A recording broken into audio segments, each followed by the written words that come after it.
It looks like we're live. Yeah. We're live. Okay. Notification just now.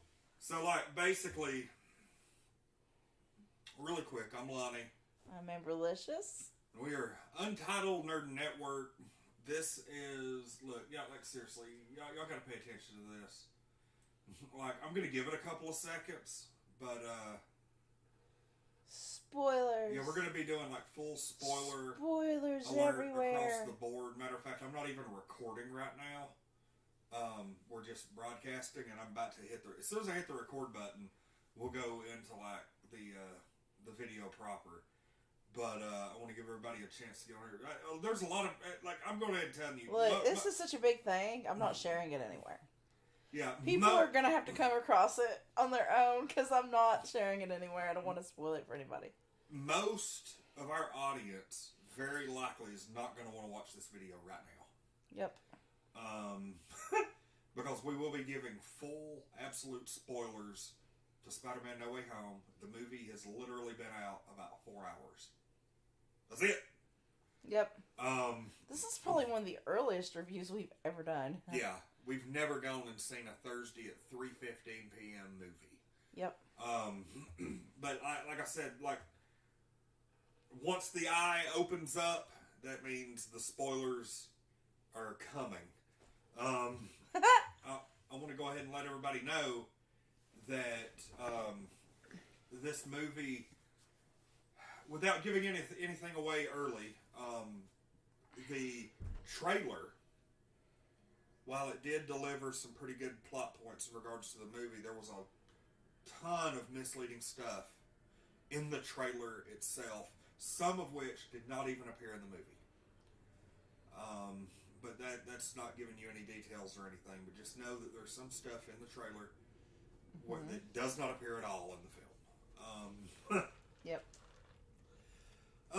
Okay, so I think we've had enough time, so just giving y'all a Spoilers. massive. Matter of fact, I'm just going to leave it like that. Yeah. I don't want anybody to even... Full MF and spoilers. Yeah. Like, I don't want anybody to be misled or anything like that. Right. Nobody can say, y'all church me. That's not a thing. Yeah. Like, full spoilers, 100%. We are about to give away everything in the movie, and holy crap, there's some major stuff. So, without further ado, let's see if we can open the eye. Oh, that's really cool. Yeah, that is kind of cool. That is really cool. I like that shit. Okay. So anyway, I might just leave it like that. I think you should. That actually looks pretty cool. It does. Okay, so full spoilers. Spoiler. Everything. You are no longer, the spell of protection is over. Right. And we are now spoiling Spider-Man No Way Home. Yay. So, buckle in. Get ready. Get your mother fucking tissues. Yeah, okay, so here we go. Okay. Oh, it looks like I was recording the whole time. Okay, anyway. Oh, that was true and in fashion right there. So, anyway, like, here we are. This is the full spoiler review full for Monty. Spider-Man No Way Home. We're going to be discussing a lot of plot points, a lot of stuff nobody knows about. So I'm giving you the warning now. Leave now if you haven't seen the movie and don't want the movie spoiled. Don't get pissed at us if you stick around regardless, with a massive banner up here that says full MF and spoilers with a Spider-Man logo down at the bottom. So here we go. First off, I cried like a baby no less than 6 times during this movie. Yeah, I did. There was a time where I had to hold it in because I was about to start being audibly, like, sobbing. Yeah. I cried a little bit during this movie. Yeah. As a matter of fact, there were 5 times that I cried, and then one time I was thinking about something that had happened previous and started crying again. I hate when that happens. That sucks. Yeah, that was fun. So, that's what it's like when you have trauma. So, So what do we spoil first? I mean, my God, there was a lot of stuff that people didn't know about in this movie. It picks up right where the last one ended.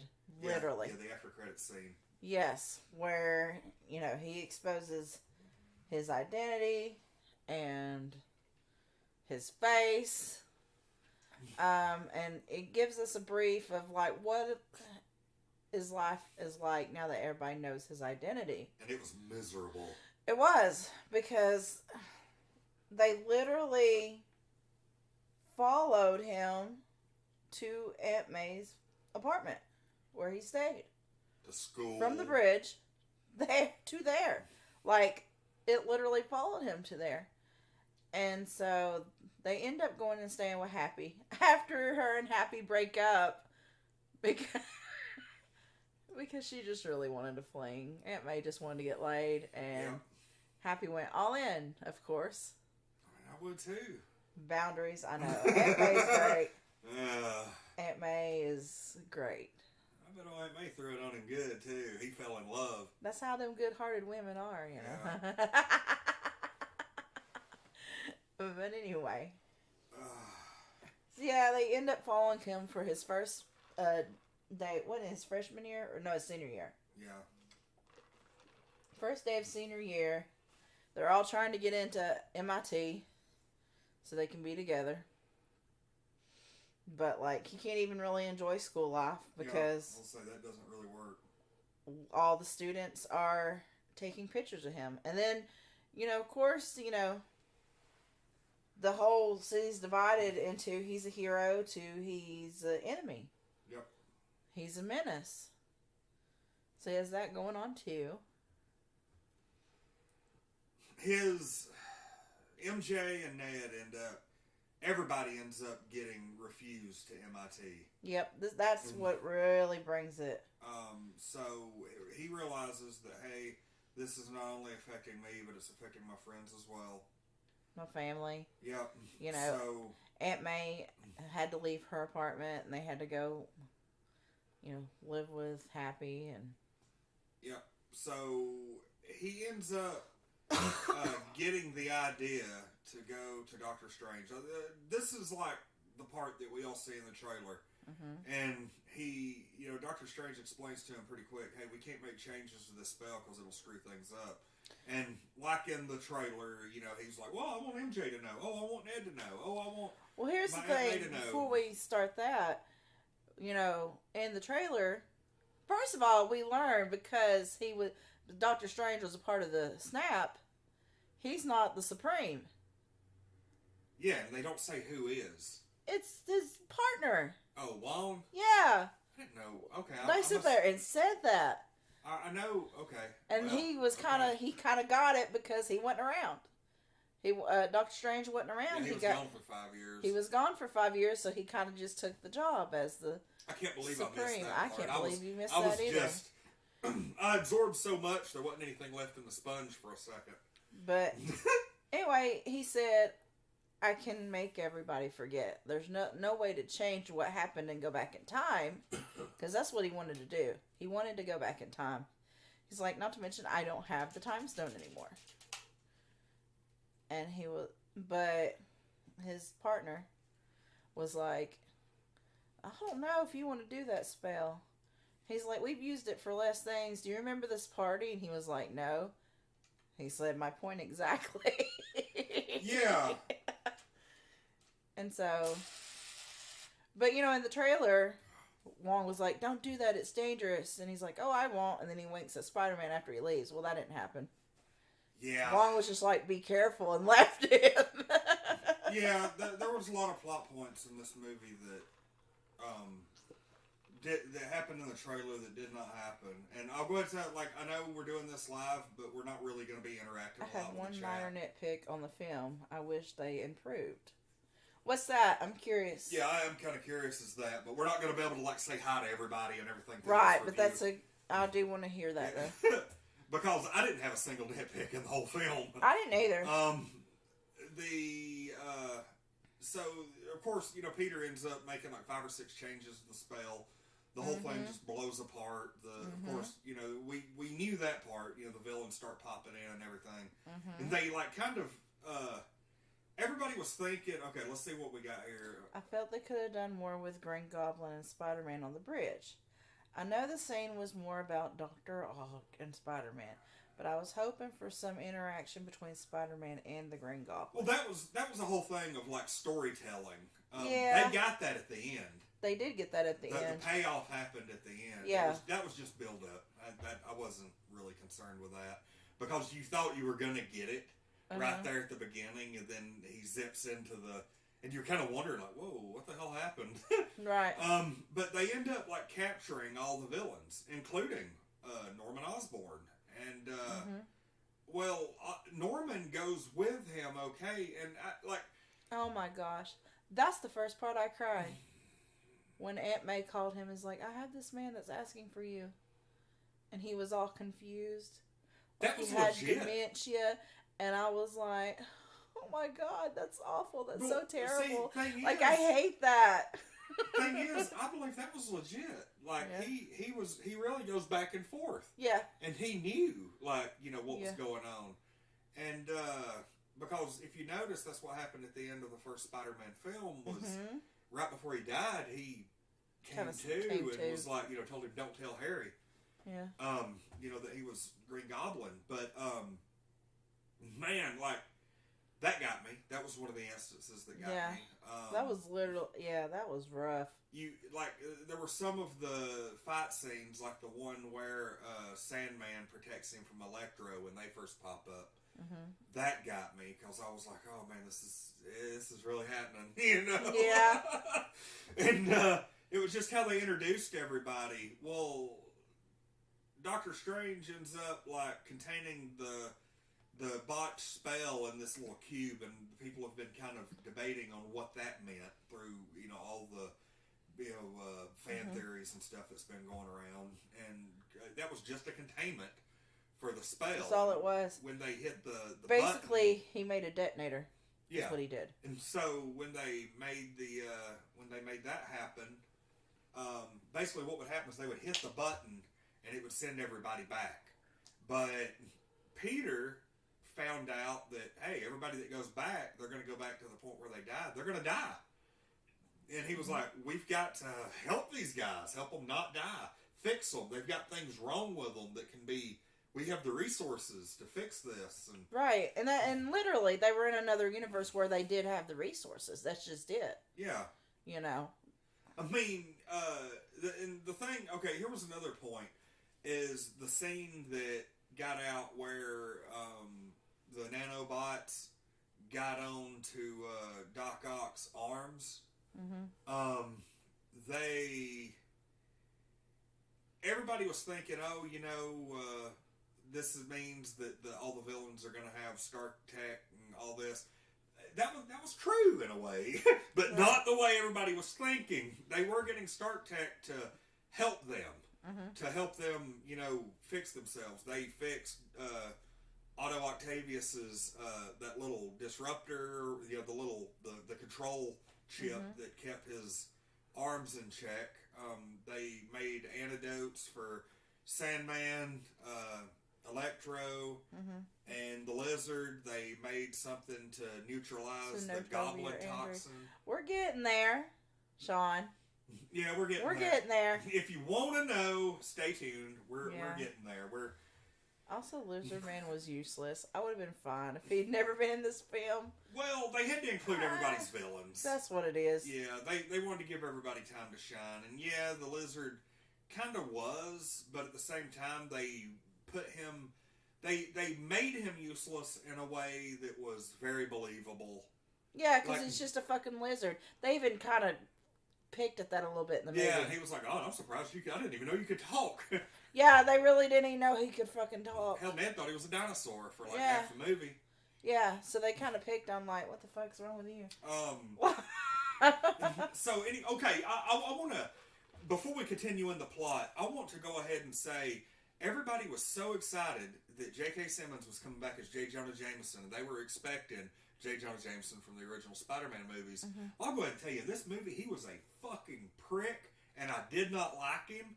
And he was basically the villain of this film. He was. I did not. He had He no was the redeeming villain. qualities. He was an asshole. He did nothing. He just wanted nothing but to make him the enemy. He did nothing to bring comic relief or anything. He was a prick in this movie. So if you go into this movie thinking J. Jonah Jameson was going to be like, oh yeah, old J. Jonah from the original. No.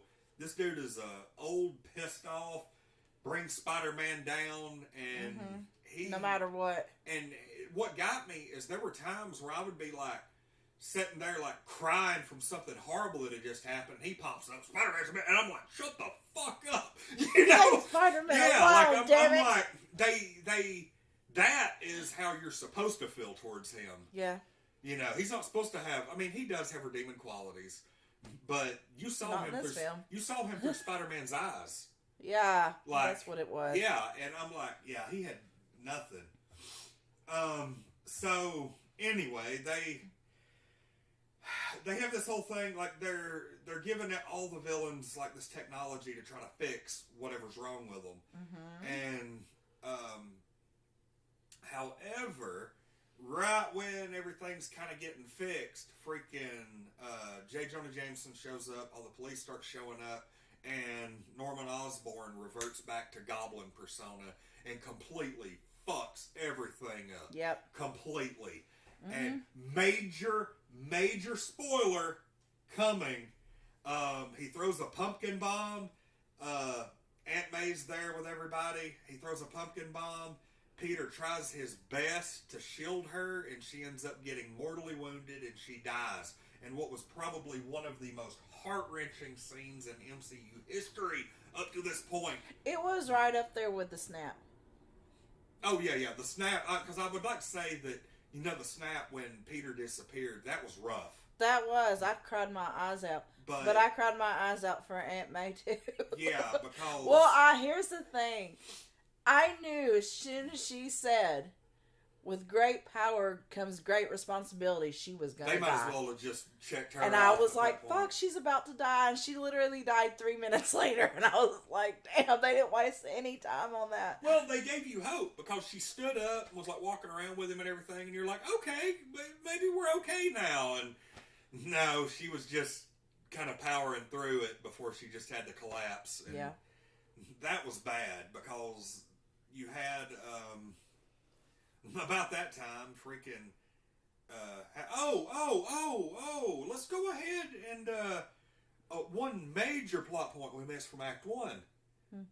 Charlie Cox appeared as Matt Murdock. Oh, Daredevil. yes! He was we there. We were all clapping in the theater. Yep, that was the first big reveal, and he didn't even really have a major point. No, he was Spider-Man's lawyer. They just made it a point to be like, hey, he was Daredevil's in the MCU, and then they just kind of swept him under the rug. Right, because they didn't need him to really play a big part in this movie. They just needed a little cameo. Yeah. And that is to just major. Introduce him, you know. That is major, seeing as how Hawkeye went yesterday. So, we got... I was telling you yesterday after Hawkeye, this is a great time to be a Spider-Man or a MCU fan in general. Yeah. Because most of the characters, at least, from the Netflix series... everybody is all kind of coming together now. Okay, so after Aunt May dies, everything just kind of starts falling apart, and Spider-Man ended up banishing Doctor Strange to the mirror dimension, like strung him up over the Grand Canyon and left him, stole his little teleporter ring. Right, because he went and chased him for it. Yeah, because Doctor Strange is thinking, hey, we got to send these guys back. I know they're going to die, but, the lives of these 5 or 6 guys does not outweigh the need for the universe to carry on without multiverse colliding and all that. They did resolve the multiverse at the end of this. However, we all know, because of Loki... So that shows that the Loki situation and this situation were 2 entirely different incidents. We don't really have to worry about this movie carrying over, but when Doctor Strange, the next movie happens, which we'll have a little bit more on that here in a little bit, because there was a big surprise later. So when Ned learns how to use the transporter ring that opens up the yep, portals. Ned had the ring, and they hadn't heard, him and MJ hadn't heard from him. Yeah, they were trying their best to find And Peter. so he opened the portal. He's like, maybe I can find him. Where's Peter? He opened the portal. Spider-Man comes through. But it's not Andrew MCU. Garfield. It was Andrew Garfield. And then they do it again, trying to bring Peter back. Mm-hmm. And this time, freaking Tobey Maguire's Peter Parker steps through. Yeah, he's like, I'm Peter. He wasn't in a Spider-Man costume. They made well, he joke was. Yeah. But it was underneath his clothes. Yeah. They said that he looked like a cool youth pastor or something. He did look like one. And it was funny because later on in the movie, they made jokes about Toby's back. Yeah, because they're older now. Yeah. Well, no. And, As they were filming the original trilogy, that's one of the main reasons Toby dropped out. Because shooting all the stunts and stuff fucked his back up royally. It's been a very well documented case as to why he had to drop out. But yeah, it's funny because they're actually up there on top of the Statue of Liberty, and Andrew Garfield's Peter actually pops him. Wait, well, that was phrased horribly. Phrasing, honey. He got popped by Andrew Garfield's Peter, so. Stop right now. I mean, legitimately so. Well, that's like in the movie when he was like, I'm not your Peter. They made all kinds of goofy, like the Peter tingle in the last one. But yeah, so they end up getting together. They all kind of come, to a piece together. They have their discussions. Sean, they got to see the movie now. They waited to make sure that the Spider-Men were going to be in there. That's why they watched the review. Now he has to see it. He's like, okay, I know that they're there. Click, we're done. We're done. I'll watch the rest of y'all's review later. We'll see the rest of it later on. That's pretty funny. That's hilarious. I'm glad we're interacting with the chat now. Y'all are making it fun. But yeah, I cried like a baby when Aunt May died. Seeing all three Spider-Men together because they decide that they're going to make antidotes for everybody. Mm-hmm. They're going to fix these guys. Because they're all smart. Yeah. They're all very smart. And it was so cool seeing them all work together on Stark Tech and seeing they're talking to, it's almost like fans of the movies. Like they're sitting there talking about, what kind of villains have you fought? And they're just comparing stories and talking, and everybody's like freaking out because Tobey Maguire's Spider-Man actually has organic webs that shoot out of his wrist. At your wrist? Yeah, Andrew Garfield and Tom Holland are both like, oh my God, we have to make our web fluid. They're like, oh God, I can't believe you can do that. How cool is that? And it was just so much fun. The movie was real fun. There was a lot of good comedy in this movie. Oh, God. To go with the dramatic stuff. I gotta take it down a notch. That's funny. I'm serious, y'all. Like, if y'all get really emotionally invested in these movies, I know some people watch them and they're like, "Oh yeah, good movie, whatever." But if you just really dig down and get into these movies like I do, this is a hell of a roller coaster ride. This movie is. Mm-hmm. I was just a snotty, crying mess through about half this film, and it was so good. It took me a legit 30 minutes to kind of come down off of what this movie did for me. Mm-hmm. I'm not going to say did to me because it was a very positive experience. It was.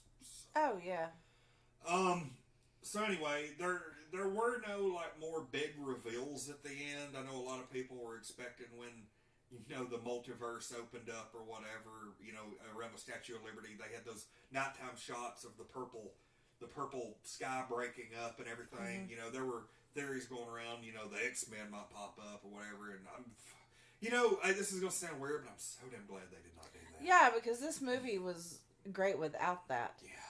I like that. But Doctor Strange ends up pulling it back together. Yep. Because all these other villains are trying to come in, this, that, and this, even though, and Peter makes a major decision. He does. And so Aunt May was not her death was not in vain, and he realizes that the world is bigger than just what he wants. Before we kick into that part, though, I do want to address the fact that Tom Holland's Spider-Man, the MCU Spider-Man, actually did get a one-on-one fight with Green Goblin at the base of the Statue of Liberty, on top of what was the Captain America shield that the Statue of Liberty is holding. All the scaffolding, everything just crashed to the ground. The shield crashed to the ground, and they have this big battle. And Tom Holland's Peter Parker ends up just about killing Norman Osborn because he was pissed, just filled with rage, and you had never seen him like that before. Yeah, that was weird. It was because uncomfortable. Because you've never seen him that way. He's just this good-hearted kid, And he is just about to pick up Norman's glider and kill him with it, and Tobey Maguire pops up and stops him from doing it, and faces off, holds him back until he finally is just like, then they inject Norman with the antidote, and he immediately shows remorse and immense, because he looks around and he's like, "What have I done?" Yeah, because he knew he did it. Yeah, he probably sees it but can't control it as it's happening, and I'm sure that is just like bits and pieces. I'm sure. So Doctor Strange finally gets out of the Grand Canyon, pops up, and is like, we're gonna send all these people back, and Peter, we got to figure out something. And so Peter's like, okay, you said that basically, the botch spell and everything. So he's like, what if we just cause everybody to forget about me, and that will close everything back up? And he was like, yeah, that would work, but nobody's going to know who you are. It's like you're never existed. You're never going to be able to have that with MJ again. You're going to lose Ned as a friend. Nobody's going to remember you. They're going to know Spider-Man, but nobody is going to know Peter Parker anymore. And so he's like, yep, this is bigger than me, just do it. And he makes that responsible character building decision. And so they do it, and they say their goodbyes to everybody, and the movie ends with him going into the coffee shop where MJ works with this long drawn out, little written down on paper thing of, hey, I'm Peter Parker, blah, blah, blah, blah, blah. And she doesn't recognize him. Ned comes in, has some coffee.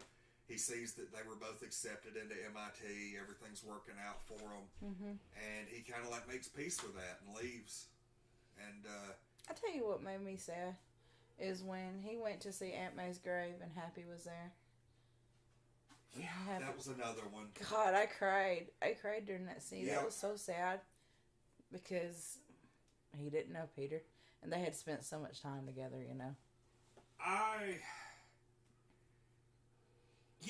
And the part where he had to give up MJ, that really hit me. I couldn't imagine not only having to make that decision, but let's say if I had to do that, and then I ran into you a week later, and you had no clue who I was. Right. The fuck. Right. It's a lot to take in at that. Nope. I can't even think about it because it upsets me. So I'm like, yeah. That part got me, because if you've had somebody that you feel strongly about, just put yourself in Peter's shoes and be like, okay, if everybody that I know, everybody, family, friends, it doesn't matter who, they don't even know you anymore. They don't remember any memories of you whatsoever.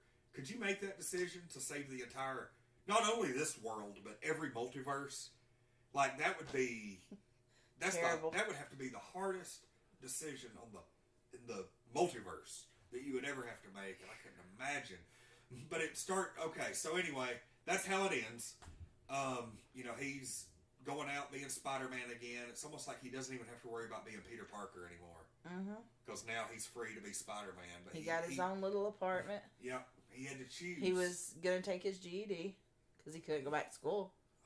God, that sucks. I saw his GED manual and his things. Yeah, I did too. And I was like, man, why is he studying? He just wants his GED because you got to have that piece of paper to get a job. Well, yeah, but why is he studying for it? He's a senior in high school. He's on his way to being valedictorian or whatever. I mean, you still got to study. That's how you be valedictorian. You didn't know that? You study. Well, yeah, but he's already there. Far beyond. It's like fine-tuning an instrument that you're really good at. I get it. It's kind of like, Tyrion Lannister, the sword or a mind needs books like a sword needs a whetstone. Yeah. That's exactly it. He doesn't just rest on his laurels, basically. Okay, so let's go into those after credit scenes. There were two after credit scenes. I had heard before that the first one was regular, the second one was kind of unorthodox. I was like, what the hell does that mean? Well, we found out. We'll talk about more about that here in just a second. But first, we had kind of a carryover from the Venom after credit scene. Eddie Brock is still in Mexico. Like, they didn't make it far after that last one because you were talking, you kept wondering, when's Venom going to show up? I know, because we knew he was, we knew. It seemed like that was a pretty important thing to the symbiote. Yeah. But no, that did not happen. They were still sitting in a bar in Mexico. They fucking got drunk off their asses instead of trying to... Well, here's the thing. They were talking to the bartender. And the bartender had to basically explain everything that had happened in the MCU up until that point. Yes. And that was a lot for Eddie to wrap his mind around. And that was even kind of a lot for Venom to wrap his mind around. Yeah. Despite his vast knowledge, But they did that, and so he's like getting ready to leave and go to New York and see all this, and then suddenly the same... Here's the thing. Venom and Eddie did not know that... They didn't even know who the hell Peter Parker was. Right. So why did they get pulled into that reality? Because the only people who got pulled into that reality were people who knew that Peter Parker was Spider-Man.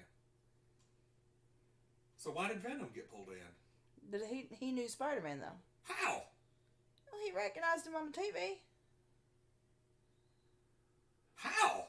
That's kind of how? That is one of the great mysteries of the multiverse. I was fixing to say, he openly admitted before they went into this universe that they had already seen multi-universes. So you think he had seen another Spider-Man somewhere, probably one that looked just like Tom Holland, and was like... Well, he didn't see Tom Holland. He just saw the Spider-Man suit on the end credit. No, they did see Tom Holland. Did they? Yeah, because they showed him unmasked. That they did? Okay. J. Jonah Jameson was like, oh, Spider-Man, Peter Parker, and he sees I heard him say the name, he's but... like, that guy, that kind of thing. Yeah, the picture that he licked was was Peter in suit without the mask, and so yeah, I'm almost betting there's some untold history there.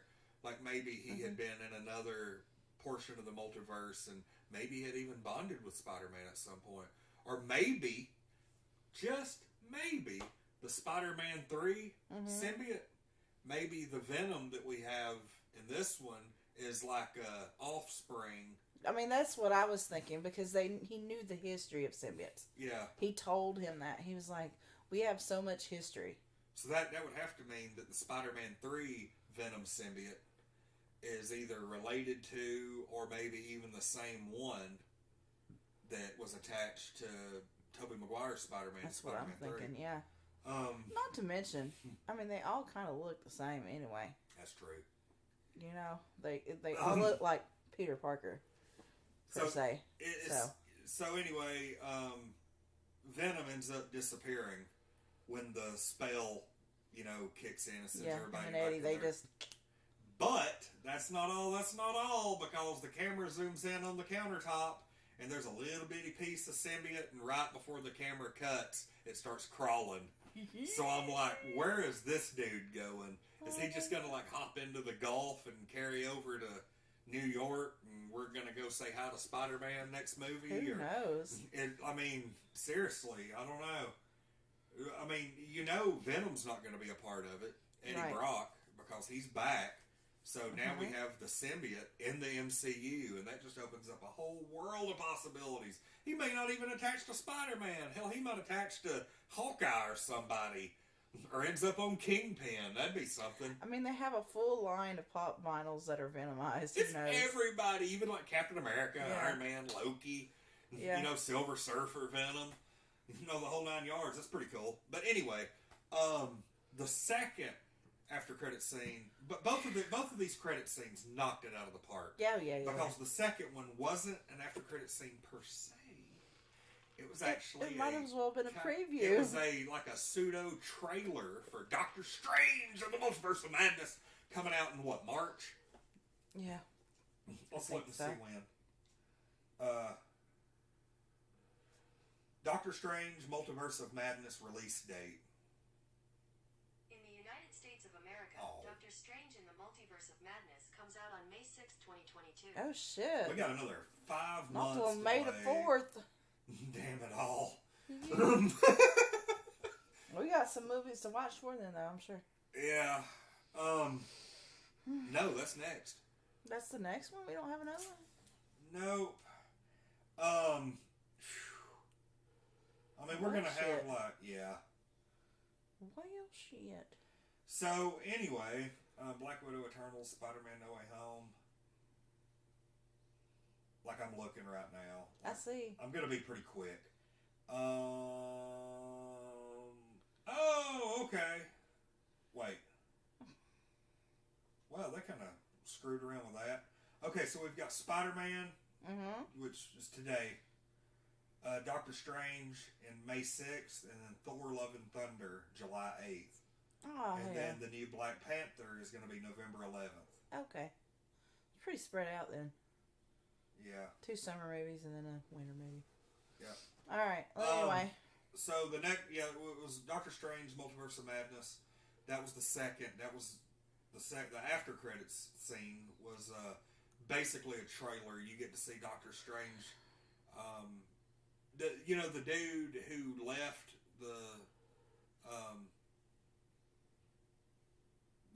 left the Order. The dude who was like, I can't believe you're using the dark arts, Doctor Strange. I'm leaving. And he started going around killing off all the wizards. He appeared in the trailer just very briefly. You could tell he's probably going to be the same villain because he's coming in and is like, okay, you screwed things up. I'm here to stop it and all this. You kind of get his point of view because he wasn't around to see all the details. And that's the thing, is a lot of these villains, they don't see themselves as villains because they don't see all the stuff that we see, and they think, yeah, you're screwing things up, but they don't know the fine details that show the truth. So Doctor Strange apparently does go to Wanda for help. The Scarlet Witch. Yeah, because he has figured out, she's got some power. She thinks that he's there to, like, punish her or take her in for the Westview incident from WandaVision, and nope. He's like, we got bigger fish to fry. Yeah, he's like, I'm not even worried about that right now. We got something, we got a little more than a town to worry with this time around. And so the multiverse thing's just falling apart. I guarantee it's as a direct result of Loki. So it's like Loki and WandaVision are going to be like required viewing for this next movie. That's going to be fantastic. The effects look great. It just looks like a crazy, creepy, exciting movie. It does. It's going to be a Sam Raimi film, so that's going to be good. Same dude who did the original Spider-Man trilogy, Evil Dead. My scariest freaking movie on the planet, Drag Me to Hell. He did that one. So really can't wait to see what he does with this one. But I don't want to spoil too much.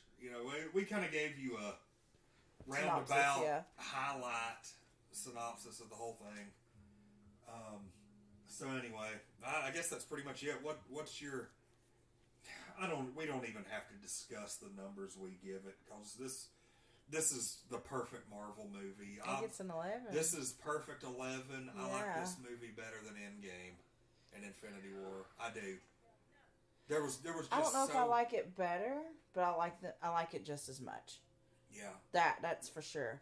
And this is definitely my favorite Spider-Man movie. You know what? That's a fair assessment because let's just say you've got like 1 to 11, and then somewhere up there in 11 is that glass ceiling where they can't get any higher. Mm-hmm. And this movie, Endgame, and Infinity War are all knocking on it. You know, Yeah. you can't get any better. Yeah. These are perfect movies in my opinion, and I don't think I could really rate one of them over the other. Like I want to with No Way Home just because it's new, but I think over time I will enjoy all three of those movies. That's just what it is. I know over time I'm gonna like them all the same.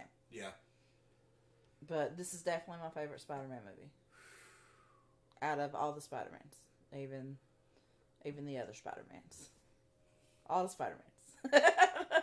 This movie doesn't have you asking a lot of questions afterwards. Like, we're not going to be... No, it don't. We're not going to be pondering a lot of stuff over the next 6 months. The only question I had was answered in the after credits scene. I was like, well, where the hell is Venom at? Mm-hmm. And that was answered in the after credits scene. Like... All right, y'all. Well, thanks to our audience for popping in on this fine spoiler night. We had a handful of viewers. We let Sean know right away that he needed to go see this movie. Right. Oh, but anyway, it's going to take me a couple of days to like decompress off of this movie because it's a lot to take in. I will go see it again before it leaves theaters. I might even try to do the IMAX thing. I might see if my eye will... I'm not going to lie. I wish we had watched it in 3D. But I know because your eye... I want to try it, though. You want to try it? Yeah. Like... Just because that would have... That whole scene where him and Doctor Strange... Him and Doctor Strange fighting... Well, they don't really fight. They're just trying to...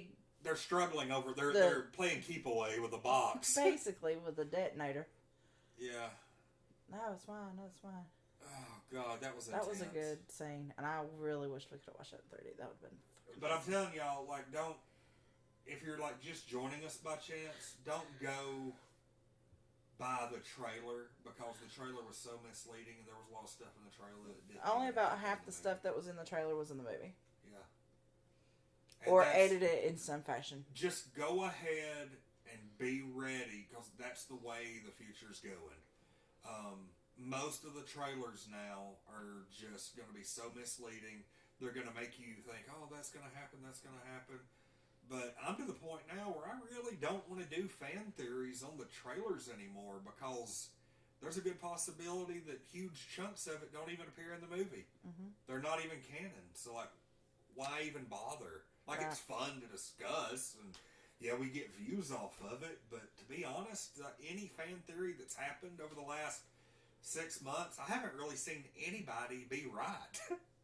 You know, it's not all just been guessing games, and nobody was ever 100% correct. But anyway, we got other stuff to do. I got to sit down and like not think about this movie for a little bit because I've just got to mellow out a little. Yeah. But anyway, I'm Lonnie. I'm Amberlicious. We're Untitled Nerd Network. Whew, this has been our 40-minute review of Spider-Man No Way Home. Right. Y'all have a good rest of the night, and bye. I'll be live streaming at some